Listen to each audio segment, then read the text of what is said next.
Alhamdulillah, alhamdulillahilladzi ja'ala Rajab syahrullah wa sya'bana syahrun nabi sallallahu alaihi wasallam wa ramadhana syahrul ummati Muhammad sallallahu alaihi wasallam. Asyhadu an la ilaha illallah wa asyhadu anna Muhammadan 'abduhu wa rasuluhu la nabiyya ba'da. Allahumma shalli wa sallim wa barik ala sayyidina Muhammadin sahibul asfiya wal mursalin. Usikum wa nafsi bi taqwallah wa qad faza al-muttaqun. Qala Allah ta'ala fi ayatil karim, a'udzu billahi minasy syaithanir rajim. Bismillahirrahmanirrahim. Subhanalladzi asra bi 'abdihi laylan minal masjidil haram ila al-masjidil aqsa alladzi barakna hawlahu linuriyahu min ayatina innahu huwas samiul basir. Usikum wa nafsi bi taqwallah wa qad faza al-muttaqun. Jamaah-jamaah yang dimuliakan Allah, maksud kiranya di tempat yang mulia ini, di waktu yang mulia dan agung ini kita bermunajat di hadapan Allah, seraya berserah diri dengan merendahkan diri serendah-rendahnya di hadapan Allah, karena Allah Maha melihat, Maha menyaksikan apa yang kita pikirkan dan apa yang kita rasakan hari ini. Allah menatap seluruh apa yang ada dalam diri kita, dan kita bermunajat di hadapannya. Mudah-mudahan seluruh amal ibadah kita bisa diterima oleh Allah Subhanahu wa taala, dan seluruh kehilangan, kesalahan diampuni oleh Allah Subhanahu wa taala. Jamaah-jamaah yang dimuliakan Allah, hari ini adalah hari yang ke-7 di bulan Rajab, bertepatan dengan 19 Januari 2024. Bulan Rajab adalah bulan yang diagungkan oleh Allah Subhanahu wa taala, sehingga termasuk dimasukkan oleh Allah dan oleh Rasulullah SAW sebagai 4 bulan yang diagungkan. 4 bulan yang diagungkan oleh Allah adalah bulan Dzulqa'dah, bulan Dzulhijjah, bulan Muharram, dan bulan Rajab. Bulan Rajab ini adalah mengapa diagungkan, dan kita wajib mengagungkannya karena Allah mengagungkan di bulan ini. Bahkan Rasulullah SAW menyatakan Ar-Rajab syahrullah, bulan Rajab adalah bulan keagungan Allah. Dengan pembuktian salah satu di antara Allah mengagungkan di bulan ini adalah terjadinya Isra wal Mi'raj Nabi besar Muhammad SAW. Kata Subhana menunjukkan Maha Suci, Maha Agung, yang akan menggambarkan sesuatu keagungan Allah. Bagaimana Rasulullah SAW diisrokan, diperjalankan dari Masjidil Haram ke Masjidil Aqsa. Dari sana langsung diangkat ke Sidratul Muntaha. Semua adalah untuk menunjukkan kebesaran Allah, bahwa Allah sangat memungkinkan apa yang dikehendakinya akan terjadi. Di dalam Al-Quran ini adalah catatan sejarah yang real terjadi di dalam misi kenabian Nabi Muhammad SAW. Orang tidak percaya dengan Isra dan Mi'raj, dia akan murtad dari Islam. Karena ini adalah salah satu keyakinan kebesaran Allah, mengagungkan Nabi Muhammad SAW dan untuk membesarkan umat Nabi Muhammad SAW, yakni lewat perintah sholat. Perintah sholat adalah perintah yang maha agung, karena Rasulullah SAW langsung dipanggil ke Sidratul Muntaha. Kalau perintah-perintah yang lain, perintah ibadah yang lain, berpuasa, haji, sedekah dan sebagainya, itu dengan diturunkan saja. Perintah itu lewat Jibril alaihissalam. Tetapi proses sholat adalah betapa pentingnya sehingga Rasulullah SAW dipanggil langsung. Bahkan malaikat Jibril pun tidak bisa langsung menembus ke Sidratul Muntaha. Rasulullah langsung berhadapan dengan Allah Subhanahu wa taala. Sehingga direkam dalam amalan ibadah salat, at-tahiyatul mubarakatus shalawat thayyibatul. Assalamualaikum ayyuhan nabi wa rahmatullahi wa barakatuh. Dialog antara Allah dan Rasulullah. keberkahan, rahmat, semua penghormatan dari manusia makhluk seluruh alam hanya untuk Allah. Dan Allah pun menjawab, Assalamualaikum warahmatullahi wabarakatuh. Keselamatan dan rahmat untukmu wahai Nabi Muhammad SAW. Tetapi Nabi Muhammad SAW tidak menerima sendiri untuk dirinya, tetapi Nabi Muhammad SAW membawa umat. Assalamualaikum warahmatullahi wabarakatuh. Keselamatan dan rahmat juga bagi hamba-hamba kami yang soleh-soleh itu, yang akan melaksanakan sholat. Sehingga disitulah Rasulullah SAW betapa Nabi yang selalu membawa umat untuk diangkat derajatnya berat di hadapan Allah Subhanahu wa taala. Assalamualaikum warahmatullahi wabarakatuh. Keselamatan bagi kami dan keselamatan bagi orang-orang yang soleh yang akan melaksanakan perintah agama. Inilah Rasulullah SAW, antara Rasul dan umatnya tidak bisa dipisahkan. Bahkan perhatian Rasulullah terhadap umatnya terus menerus. Sehingga ketika wafat umat. Bagaimana umat? Bahkan dalam salah satu ayat Al-Quran, Rasulullah SAW setelah mendengar cerita kisah para nabi-nabi dengan membawa misi kenabiannya masing-masing, ketika yaumul hisab umatnya dipasrahkan amalnya, tergantung amalnya masing-masing umat. Mendengar kisah ini dari Jibril, Nabi Muhammad SAW merasa sedih. Bagaimana dengan nasib umat? Kalau Nabi Musa, Nabi Isa, Nabi Ibrahim dan nabi-nabi yang lain membiarkan ketika dia berhisab, dibiarkan umat dengan amalnya masing-masing. Tetapi Rasulullah SAW menangis sampai terdengar tangisan itu di arasan. Sehingga Allah Subhanahu wa taala mengutus Jibril, wahai Jibril, tolong cari tahu kenapa Nabi Muhammad SAW dikasih untuk menangis hari ini. Karena Rasulullah memikirkan umat. Tangisan Rasulullah itu menggetarkan aras, sehingga Jibril alaihissalam turun ke bumi menanyakan apa yang kau sedihkan dan apa yang kau galaukan ya Rasulullah. Rasulullah bercerita, aku mendengar cerita darimu bahwa nabi-nabi itu akan membiarkan umat. Tetapi umatmu bagaimana yang turun-temurun, yang terus bergenerasi-generasi. Aku bagaimana tahu jawabmu tentang umat? Maka disitulah Jibril alaihissalam bercerita pada Allah SWT kekhawatiran Rasulullah SAW terhadap umatnya, nasibnya nanti yang berakhir. Oleh karena itulah turun Al-Quran, wala sawfa yu'tika rabbuka fatarda. Nanti kami berikan keriduan terhadap wahai Nabi untuk bagaimana memberikan syafaat terhadap umat. Inilah asbabul wurud, asbabul nuzul tentang riwayat syafaat Rasulullah terhadap umat. Tangisan Rasulullah SAW hanya dijawab oleh Allah. Wala sawfa yu'tika rabbuka fatarda. Nanti aku berikan kewenangan otoritas Rasulullah untuk memberikan syafaat terhadap umat di yaumul hisab nanti, di mana hari-hari manusia akan diadili secara detail, catatan amalnya, perbuatannya, jalan hidupnya, semua akan ada catatannya.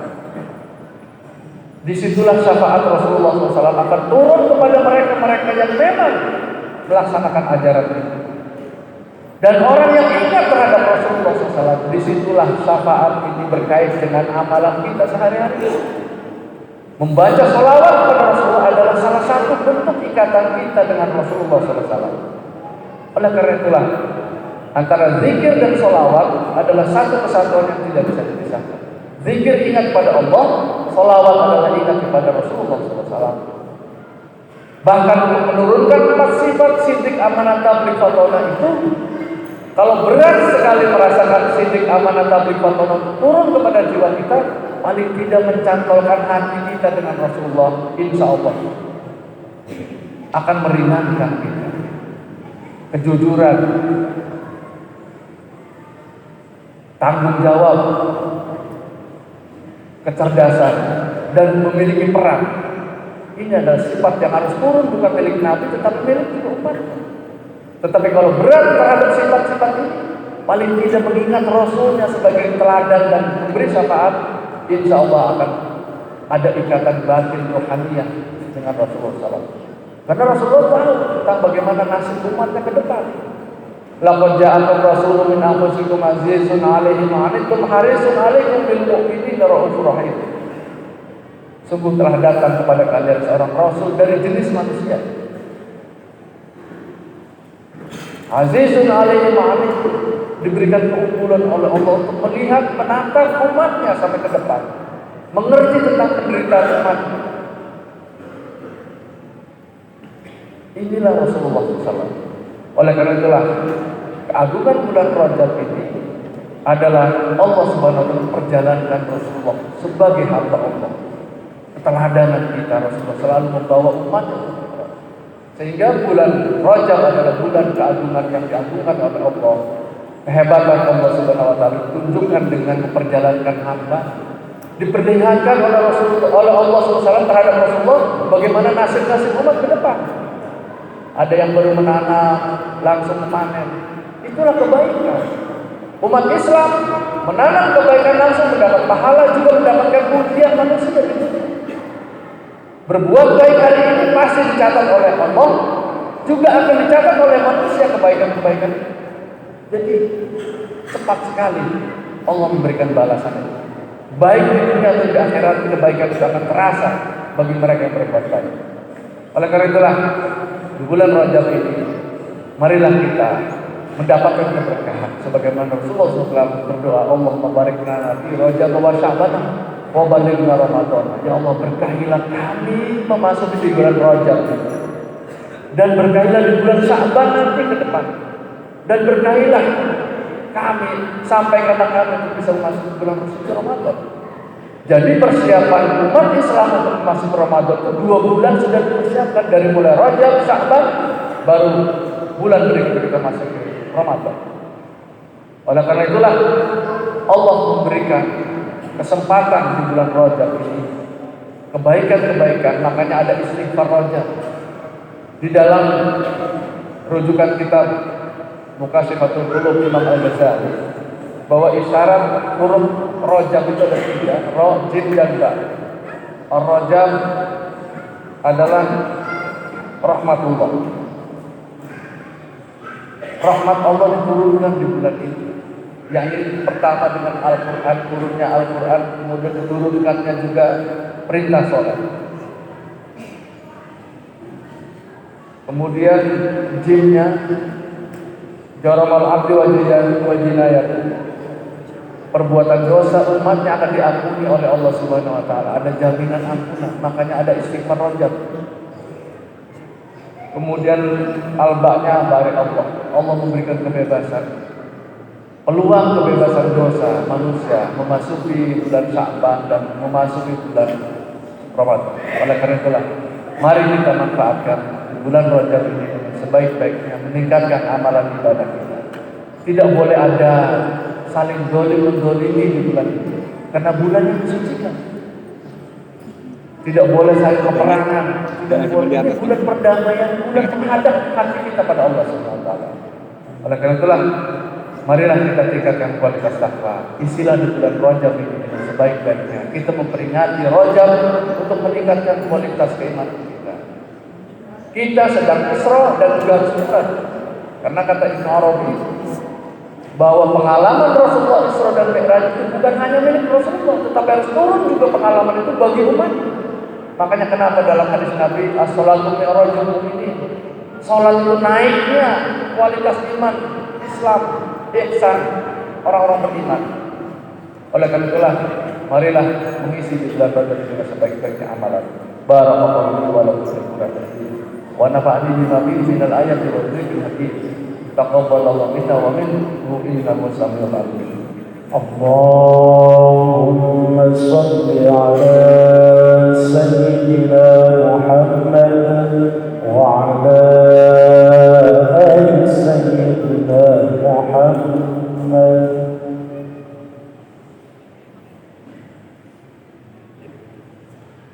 Alhamdulillah, alhamdulillahirabbil alamin wa bihi nasta'inu ala umuri dunya wad din. Salatu wassalamu ala sayyidil anbiya'i wa mursalin nabiyina Muhammadin sallallahu alaihi wasallam wa ala alihi wa sahbihi. Usikum wa nafsi bi taqwallah wa qad faza. Innallaha wa malaikatahu yusholluna ala nabiyyil ladzina amanu sallu alaihi wa sallimu taslima. Allahumma shalli salatan kamilatan wa sallim salaman taman ala sayyidina Muhammadin alladzi tanhalu bi nuqat wa tanfaridu bil bil hawaij wa bil ghaib wa sul hawatim wa isal ghamam bil karim wa ala alihi wa sahbihi fi kulli waqtin wa nabasin gada bi kulli ma'dalna. Usikum wa nafsi bi taqwallah wa qad faza.